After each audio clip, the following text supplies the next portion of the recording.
ನಿಮ್ಮ ಡಾಕ್ಟರ್ ವಿಶೇಷ ನೇರ ಪ್ರಸಾರ ಕಾರ್ಯಕ್ರಮಕ್ಕೆ ಸ್ವಾಗತ. ನಾನು ಶುಭಶ್ರೀ ಜೈನ್. ಒತ್ತಡದ ಜೀವನ, ಬದಲಾಗ್ತಿರುವ ಜೀವನ ಶೈಲಿ, ಜನರಿಗೆ ನೂರಾರು ಆರೋಗ್ಯ ಸಮಸ್ಯೆ, ಯಾವ ಸಮಸ್ಯೆಗೆ ಯಾವ ಚಿಕಿತ್ಸೆ ಅನ್ನೋದೇ ದೊಡ್ಡ ಚಿಂತೆ. ಇಂತಹ ಸಮಸ್ಯೆ ಇರೋರಿಗೆ ಒಂದೇ ವೇದಿಕೆಯಲ್ಲಿ ಸಿಗುತ್ತೆ ಉತ್ತರ. ಇದೇ TV9ನ ವಿಶೇಷ ಕಾರ್ಯಕ್ರಮ ನಿಮ್ಮ ಡಾಕ್ಟರ್.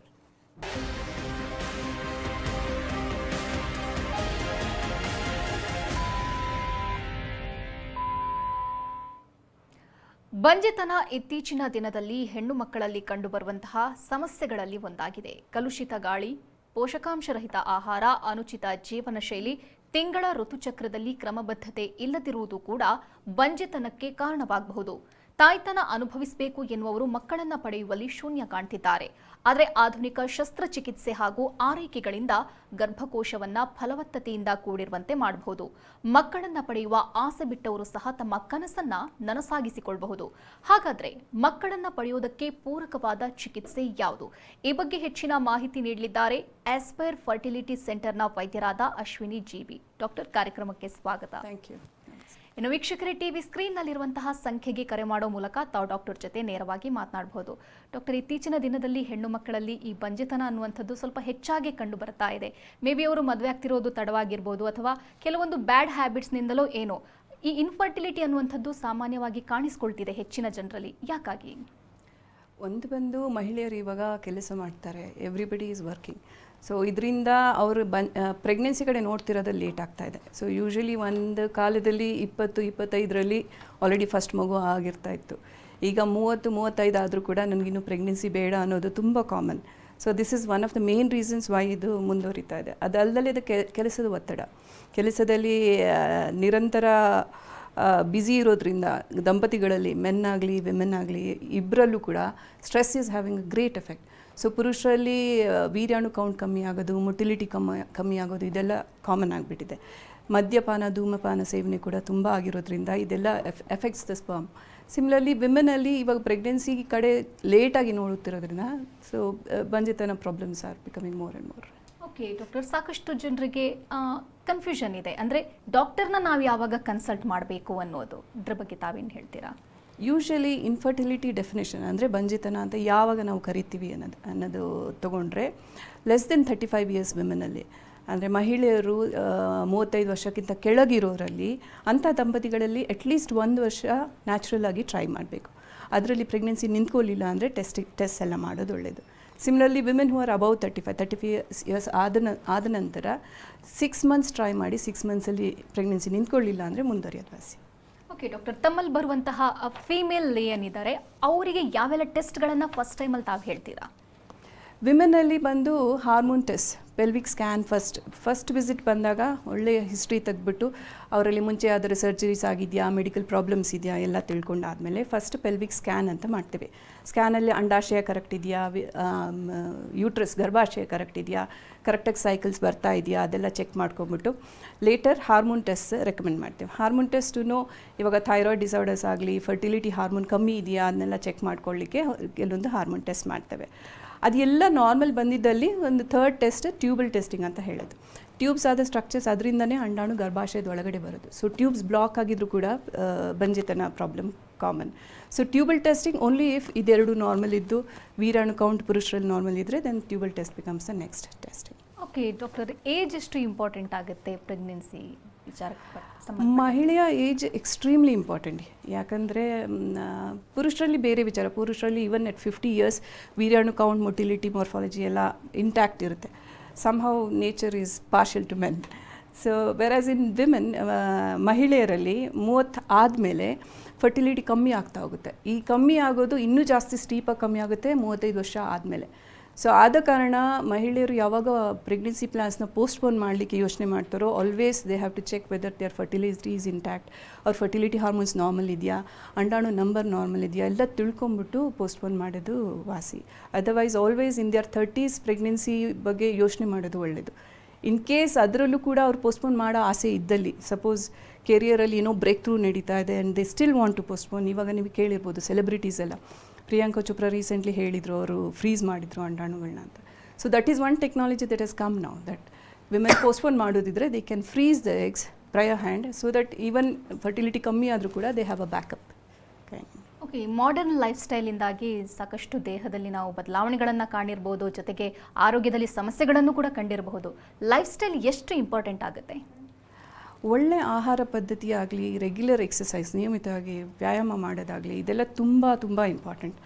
ಬಂಜೆತನ ಟ್ರೀಟ್ಮೆಂಟ್ ಆಗಲಿ ಅಥವಾ ಪ್ರೆಗ್ನೆನ್ಸಿಗೆ ಪ್ಲ್ಯಾನ್ ಮಾಡ್ತಾಯಿದ್ರು ಕೂಡ ಫಿಸಿಕಲಿ ಆ್ಯಕ್ಟಿವ್ ವುಮೆನ್ ಅಂದರೆ ಮಹಿಳೆಯರು ಯಾರು ಸತತವಾಗಿ ರೆಗ್ಯುಲರ್ ಆಗಿ ವ್ಯಾಯಾಮ ಮಾಡ್ತಾರೋ ಅವರು ತುಂಬ ಬೇಗ ಕನ್ಸೀವ್ ಆಗ್ತಾರೆ. ಮುಂಚೆ ಎಲ್ಲ ಯೋಚನೆ ಮಾಡ್ತಾಯಿದ್ರು, ನಾನು ಎಕ್ಸಸೈಸ್ ಮಾಡಿದರೆ ಮಿಸ್ಕ್ಯಾರೇಜ್ ಆಗಿಬಿಡುತ್ತೇನೋ ಅಥವಾ ನಾನು ಕನ್ಸೀವ್ ಆಗಲ್ವೇನೋ ಅಂತ. ಇದು ತುಂಬ ಜನ ಆ ಥರ ಯೋಚನೆ ಮಾಡ್ತಾರೆ, ರೆಸ್ಟ್ ಬೇಕು ಪ್ರೆಗ್ನೆನ್ಸಿ ಆಗಲಿಕ್ಕೆ ಅಂತ. ಅದು ತುಂಬ ತಪ್ಪು.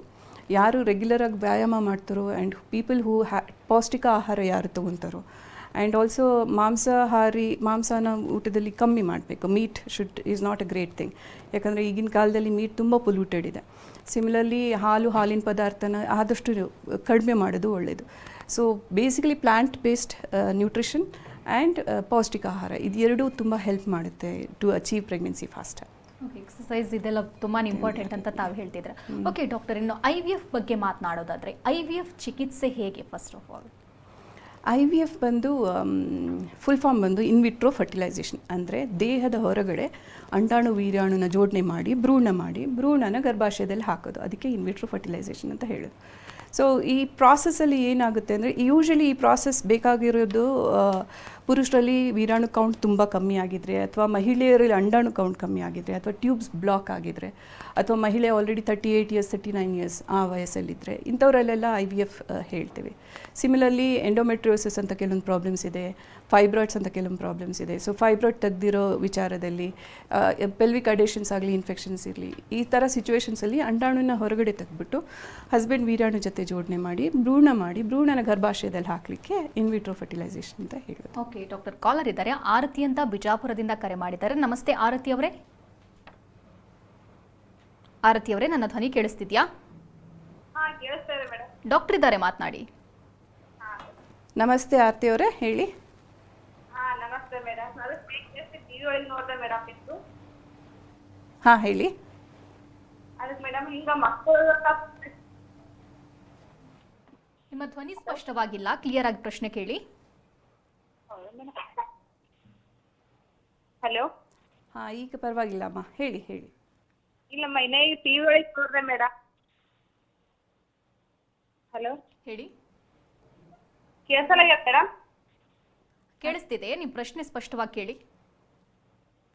ಹಿಂಗ ಮೇಡಮ್, ಇನ್ನೇ ಟಿವಿ ಒಳಗೆ ನೋಡಿದೆ, ಮಕ್ಕಳ ಸಮಸ್ಯೆ ಐತಿ ಮೇಡಮ್. ಅದಕ್ಕೆ ಮೈಲೆ ಕೇಳ್ಬೇಕಂತ ಕಾಲ್ ಮಾಡಿದೆ ಮೇಡಮ್. ಓಕೆ, ಸಮಸ್ಯೆ ಏನು ಹೇಳಿ ತಮ್ಮದು? ಇವತ್ತು ಸ್ವಲ್ಪ ಏಜ್ ಆಗ್ಯಾವ ಮೇಡಮ್. ಅದ್ರ ಮೇಲೆ ಆತು ಅಂದ್ರೆ ಹಿಂಗಂದ್ರಿ ಮೇಡಮ್. ಓಕೆ, ಧ್ವನಿ ಸ್ಪಷ್ಟವಾಗಿ. ಬೇಸಿಕಲಿ ಆರತಿ ಅವರೇ, ನೀವು ಕೇಳ್ತಾ ಇರೋದು ಏಜ್ ಆಗಿದೆ, ಪ್ರೆಗ್ನೆನ್ಸಿ ನಿಲ್ತಾ ಇಲ್ಲ, ಹೇಗೆ ಮುಂದುವರಿಯೋದು ಅಂತ. ನಿಮ್ಮ ಏಜ್ ನನಗೆ ಗೊತ್ತಿಲ್ಲ, ಬಟ್ ಯೂಶ್ವಲಿ 30 ಮೇಲೆ ಆಗಿದ್ರೆ ಅಟ್ಲೀಸ್ಟ್ ಬೇಸಿಕ್ ಟೆಸ್ಟ್ ಮಾಡಿಸ್ಕೊಳ್ಳಿಮ್ಮ. ನಿಮ್ಮ ಅಂಡಾಣು ನಂಬರ್ ಸರಿ ಇದೆಯಾ, AMH ಅಂತ ಒಂದು ಬ್ಲಡ್ ಟೆಸ್ಟ್ ಮಾಡ್ತೀವಿ. AMH ಮಾಡಿಸ್ಕೊಂಡು ನೋಡಿ, ಇಫ್ ಇನ್ ಕೇಸ್ ನೀವು ನಿಧಾನವಾಗಿ ಟ್ರೀಟ್ಮೆಂಟ್ ಹೋಗ್ಬೋದೋ ಅಥವಾ ಮೋರ್ ಅಗ್ರೆಸಿವ್ ಆಗಿ ಟ್ರೀಟ್ಮೆಂಟ್ ಕನ್ಸಿಡರ್ ಮಾಡಬೇಕು ಅನ್ನೋದು ನಿಮ್ಮ ಡಾಕ್ಟರ್ ನಿಮಗೆ ಹೇಳಲಿಕ್ಕೆ ಆಸ್ಪದ ಆಗುತ್ತೆ. ಸೊ ನಿಮ್ಮ ಟೆಸ್ಟ್ಗಳೆಲ್ಲ ಡೆಫಿನೆಟಾಗಿ ಮಾಡಬೇಕು. 30 ಆಗಿದ್ದರೆ, 30 ಒಳಗೆ ಇದ್ದರೆ then as I told you, ನಿಮ್ಮ ಲೈಫ್ ಸ್ಟೈಲಲ್ಲಿ ಚೇಂಜ್ ಮಾಡ್ಕೊಂಬಿಟ್ಟು you can wait for some time. Okay doctor, IVFನ ಇಂಡಿಕೇಶನ್ಸ್ ಬಗ್ಗೆ ಹೇಳೋದಾದರೆ? So IVF indications basically principally it is when ಅಂಡಾಣು ವೀರಾಣು ಜೋಡಣೆ ಆಗಲಿಕ್ಕೆ ನ್ಯಾಚುರಲ್ ಆಗಿ ಆಸ್ಪದ ಇಲ್ಲದೆ ಇರುವಾಗ. ಅಂದರೆ ಟ್ಯೂಬ್ಸ್ 2 ಬ್ಲಾಕ್ ಆಗಿದ್ದರೆ, ಎಂಡೋಮೆಟ್ರಿಯೋಸಿಸ್ ಅಂತ ಗ್ರೇಡ್ 3 or ಸ್ಟೇಜ್ 3 and 4 ಎಂಡೋಮೆಟ್ರಿಯೋಸಿಸಲ್ಲಿ, ಫೈಬ್ರಾಯ್ಡ್ ಅಂದರೆ ಬೇಸಿಕಲಿ ಅದೆಲ್ಲ ಗಂಟುಗಳು, small lumps in the uterus. So ಈ ಥರ ಲಂಪ್ಸ್ ಇದ್ದಲ್ಲಿ, ಅಥವಾ ಪುರುಷರಲ್ಲಿ ವೀರಾಣು ಕೌಂಟ್ ಮೊಟಿಲಿಟಿ ಚಟುವಟಿಕೆ ತುಂಬ ಕಡಿಮೆ ಇದ್ದಲ್ಲಿ, ಅಥವಾ ಫ್ಯಾಮಿಲಿಯಲ್ಲಿ ಅದರ ಒಂದು ಜೆನೆಟಿಕ್ ಡಿಸಾರ್ಡರ್ಸ್ ಇದ್ದರೆ, ಸಪೋಸ್ ಸಿಂಗಲ್ ಜೀನ್ ಡಿಸಾರ್ಡರ್ಸ್ ಅಂತ ಹೇಳ್ತೀವಿ, ಅದು ಹೆರಿಟಬಲ್ ಡಿಸಾರ್ಡರ್ಸ್.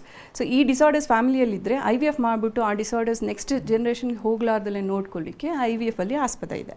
ಓಕೆ ಡಾಕ್ಟರ್, ದಂಪತಿಗಳು ಇಬ್ಬರೂ ಕೂಡ ಚಿಕಿತ್ಸೆಗೆ ಒಟ್ಟಿಗೆ ಬರೋದು ಎಷ್ಟು important? It's extremely important. I mean 50% contribution ಇಬ್ಬರಿಂದನೂ ಇರುತ್ತೆ.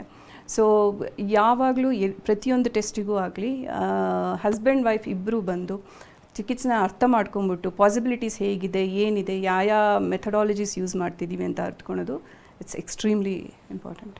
ಓಕೆ ಡಾಕ್ಟ್ರೆ, ಎಂಬ್ರಿಯಾಲಜಿ ಲ್ಯಾಬ್ ಅಂತಂದರೆ ಏನು? ಇದು ತುಂಬ ಜನಕ್ಕೆ ಇದು ಗೊತ್ತಿಲ್ಲ ಇನ್ನು.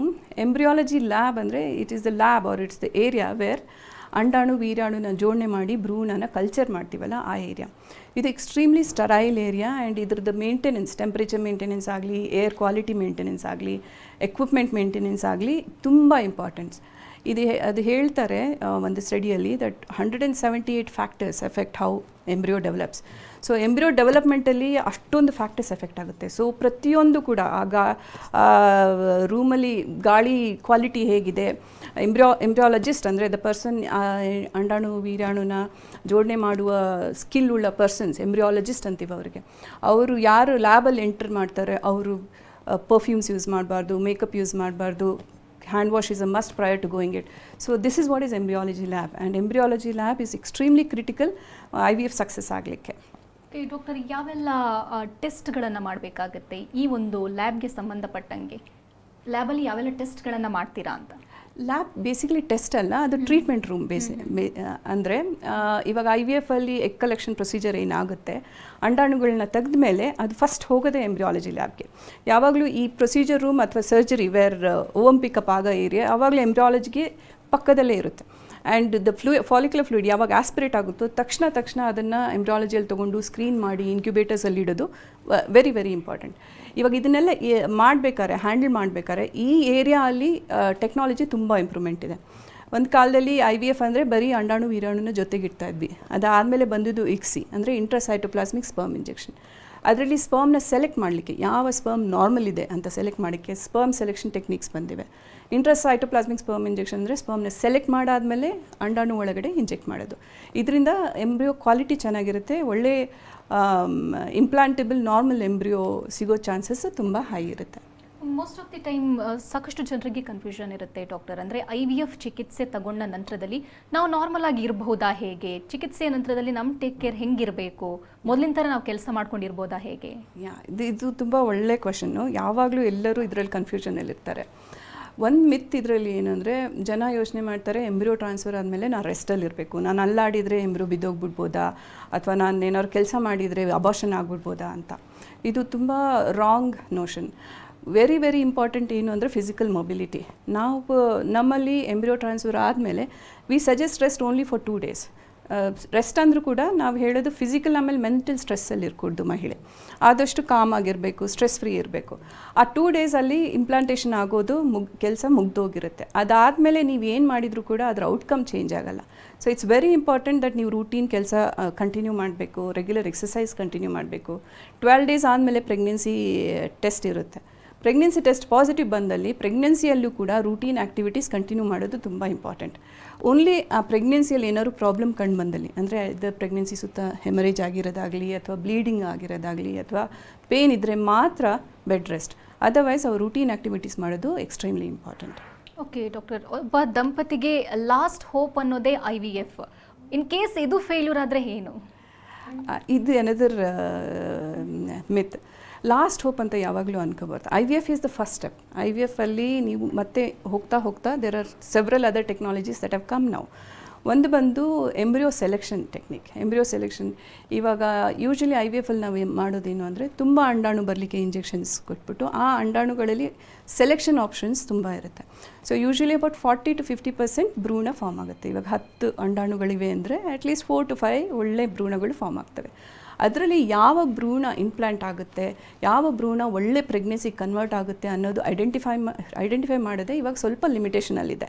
ಸೊ ಈ ಏರಿಯಾಲಿ we have newer technologies coming up. ಒಂದು PGTA ಅಂತ, ಅಂದರೆ ಭ್ರೂಣದ ಸ್ವಲ್ಪ ಸೆಲ್ಸ್ ತೆಗೆದ್ಬಿಟ್ಟು ಭ್ರೂಣ ಜೆನೆಟಿಕಲಿ ನಾರ್ಮಲ್ ಇದೆ ಅಂತ ಕನ್ಫರ್ಮ್ ಮಾಡಿಬಿಟ್ಟು ಆಮೇಲೆ ಟ್ರಾನ್ಸ್ಫರ್ ಮಾಡಿ. ಇದು ಮಾಡೋದ್ರಿಂದ ಭ್ರೂಣ ನಾರ್ಮಲ್ ಇರೋದ್ರಿಂದ ಇಂಪ್ಲಾಂಟೇಷನ್ ಚೆನ್ನಾಗಿರುತ್ತೆ, ಮಿಸ್ಕ್ಯಾರೇಜ್ ರೇಟ್ಸ್ ಕಮ್ಮಿ ಆಗುತ್ತೆ. ಸೊ ಪ್ರೆಗ್ನೆನ್ಸಿ ಔಟ್ಕಮ್ ತುಂಬ ಒಳ್ಳೆಯದಿರುತ್ತೆ. ಸೊ IVF ಲಾಸ್ಟ್ ಸ್ಟೆಪ್ ಅಂತ ಅಂದ್ಕೊಳೋದು ತಪ್ಪು. ಭ್ರೂಣಗಳು ಫಾರ್ಮ್ ಆಗ್ತಾ ಇವೆ, ಒಳ್ಳೆಯ ಅಂಡಾಣುಗಳಿವೆ, ಆಮೇಲೆ ಸ್ಪರ್ಮ್ ಆಮೇಲೆ ಎಗ್ದು ಕಂಪ್ಯಾಟಿಬಿಲಿಟಿ ಚೆನ್ನಾಗಿದೆ ಅಂದರೆ it is a matter of time. Eventually ಇದೆಲ್ ಕನ್ಸಿ. ಒಂದ್ಸಲ IVF ಮಾಡಿದ್ರೆ ಪದೇ ಅದೇ ಆಪ್ಷನ್ ಹೇಗೆ? No, not necessary. ಸೊ ನಾನು ಹೇಳಿರೋ ಪ್ರಕಾರ ಇವಾಗ ಎಂಡೋಮೆಟ್ರಿಯೋಸಿಸಲ್ಲಿ IVF ಕೆಲವೊಮ್ಮೆ ಬೇಕಾಗುತ್ತೆ ಅಂತ. ಸೊ ಎಂಡೋಮೆಟ್ರಿಯೋಸಿಸ್ ಸಿಚುವೇಶನ್ ಒಮ್ಮೆ ಪ್ರೆಗ್ನೆನ್ಸಿ ಆದಮೇಲೆ ತಾನಾಗಿ ಕಂಪ್ಲೀಟಾಗಿ ಕ್ಯೂರ್ ಆಗಿಬಿಡುತ್ತೆ. So most of the time first pregnancy ಆಗೋದು ಚಾಲೆಂಜಿಂಗ್, ಬಟ್ ಅದಾದಮೇಲೆ ಸೆಕೆಂಡ್ ಥರ್ಡ್ ಪ್ರೆಗ್ನೆನ್ಸಿ ನ್ಯಾಚುರಲ್ ಆಗೋ ಚಾನ್ಸಸ್ ತುಂಬ ಹೈ. ಈ ಅನ್ಎಕ್ಸ್ಪ್ಲೈನ್ ಇನ್ಫರ್ಟಿಲಿಟಿಯಲ್ಲೂ ಕೂಡ ಬೇಕಾದರೆ ಅನ್ಎಕ್ಸ್ಪ್ಲೈನ್ ಇನ್ಫರ್ಟಿಲಿಟಿ ಅಂದರೆ ಎಲ್ಲ ನಾರ್ಮಲ್ ಇದೆ ಬಟ್ ನ್ಯಾಚುರಲಾಗಿ ಕನ್ಸೀವ್ ಆಗಿಲ್ಲ. In such situations also first time ಪ್ರೆಗ್ನೆನ್ಸಿಗೆ IVF ಬೇಕಾಗ್ಬೋದು, ಬಟ್ ಪದೇ ಪದೇ ಬೇಕಾಗೋ ಚಾನ್ಸಸ್ ಕಡಿಮೆ. ನ್ಯಾಚುರಲ್ ಪ್ರೆಗ್ನೆನ್ಸೀಸ್ ಆಮೇಲೆ ತುಂಬ common. Okay, in case second ಬೇಬಿಗೆ IVF ಮಾಡಬೇಕು ಅಂತಾದರೆ? ಇನ್ ಕೇಸ್ ಫಸ್ಟ್ ಬೇಬಿ ನ್ಯಾಚುರಲಾಗಿ ಆಗಿದೆ ಬಟ್ ಸೆಕೆಂಡ್ ಪ್ರೆಗ್ನೆನ್ಸಿ ನಿಂತ್ಕೊಂತಿಲ್ಲ ಅಂತ ಇದ್ದರೆ ಆ ಸಿಚುವೇಶನ್ಸಲ್ಲಿ IVF ಬೇಕಾಗ್ಬೋದು. ಯಾಕೆಂದರೆ ಟೈಮ್ ಹೋಗ್ತಾ ಹೋಗ್ತಾ ಕೆಲವೊಮ್ಮೆ ಪುರುಷರಲ್ಲಿ ಕೌಂಟ್ ಕಮ್ಮಿ ಆಗುತ್ತೆ, ವಿಮೆನಲ್ಲಿ ಎಗ್ ನಂಬರ್ ಕಮ್ಮಿ ಆಗುತ್ತೆ, ಮಧ್ಯದಲ್ಲಿ ಇನ್ಫೆಕ್ಷನ್ ಆಗಿದ್ರೆ ಟ್ಯೂಬ್ಸ್ ಬ್ಲಾಕ್ ಆಗಿರೋ ಚಾನ್ಸಸ್ ಇರುತ್ತೆ. ಸೊ ಫಸ್ಟ್ ಒನ್ ನ್ಯಾಚುರಲಾಗಿ ಆಗಿದೆ ಬಟ್ ಸೆಕೆಂಡ್ ಒನ್ ನಿಲ್ತಾ ಇಲ್ಲ ಅನ್ನೋ ಸಿಚುವೇಶನ್ಸ್ ಕೂಡ very common. Okay doctor, egg freezing ಬಗ್ಗೆ ಹೇಳೋದಾದರೆ ಹಿಂಗಂದ್ರೆ ಏನು, ಜೊತೆಗೆ ಇದು ಯಾರಿಗೆ ಸೂಟ್ ಆಗುತ್ತೆ? ಎಗ್ ಫ್ರೀಸಿಂಗ್ ಅಂದರೆ it is a condition wear ಮಹಿಳೆಯರು ಮದುವೆಗಿಂತ ಮುಂಚೆ ಅಥವಾ ಈವನ್ ಲೇಟರ್ ಅವರ ರಿಪ್ರೊಡಕ್ಟಿವ್ ಪೊಟೆನ್ಷಿಯಲ್ನ ಪ್ರಿಸರ್ವ್ ಮಾಡೋದು ಅಥವಾ ಫ್ರೀಸ್ ಮಾಡೋದು.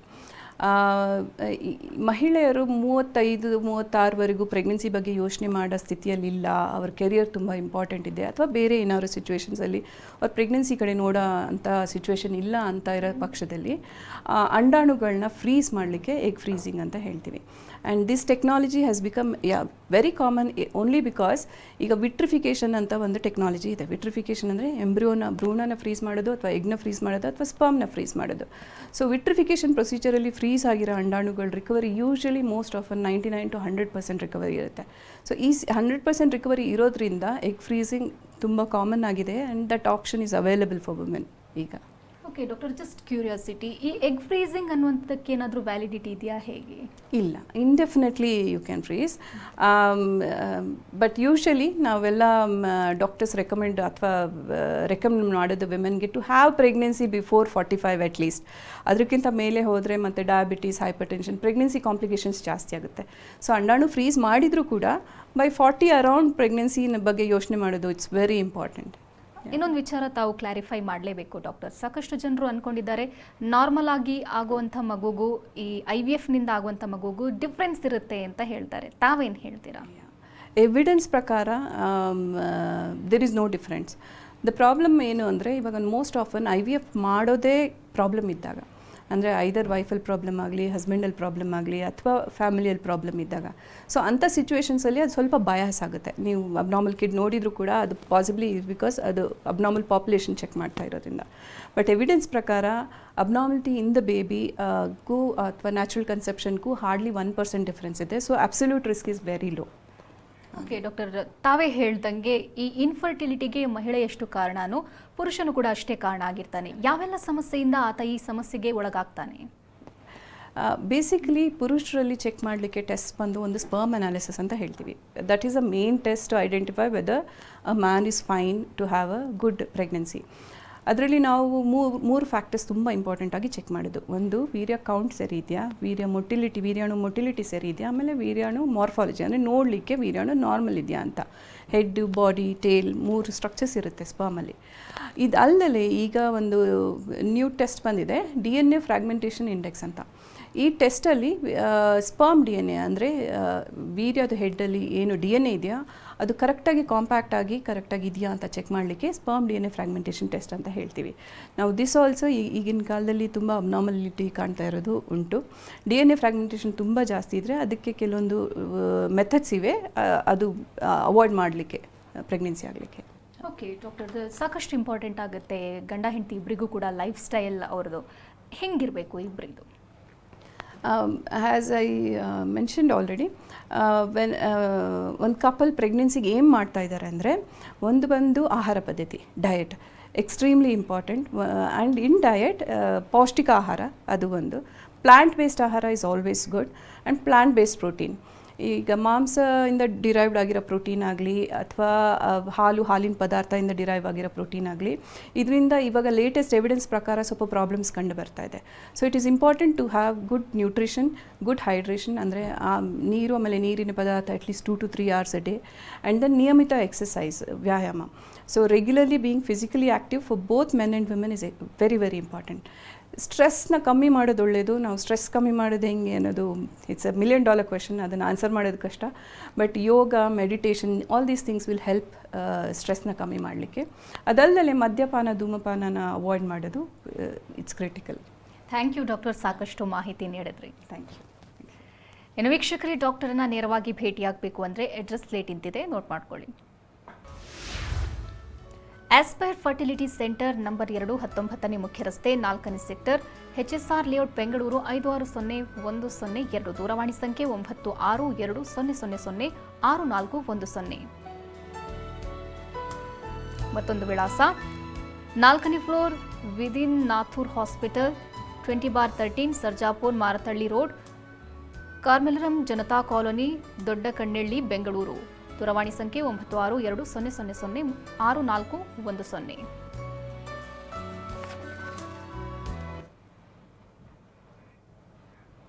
ಇದು ಇವತ್ತಿನ ನಿಮ್ಮ ಡಾಕ್ಟರ್. ನಿರಂತರ ಸುದ್ದಿಗಾಗಿ ನೋಡ್ತಾ ಇರಿ TV9.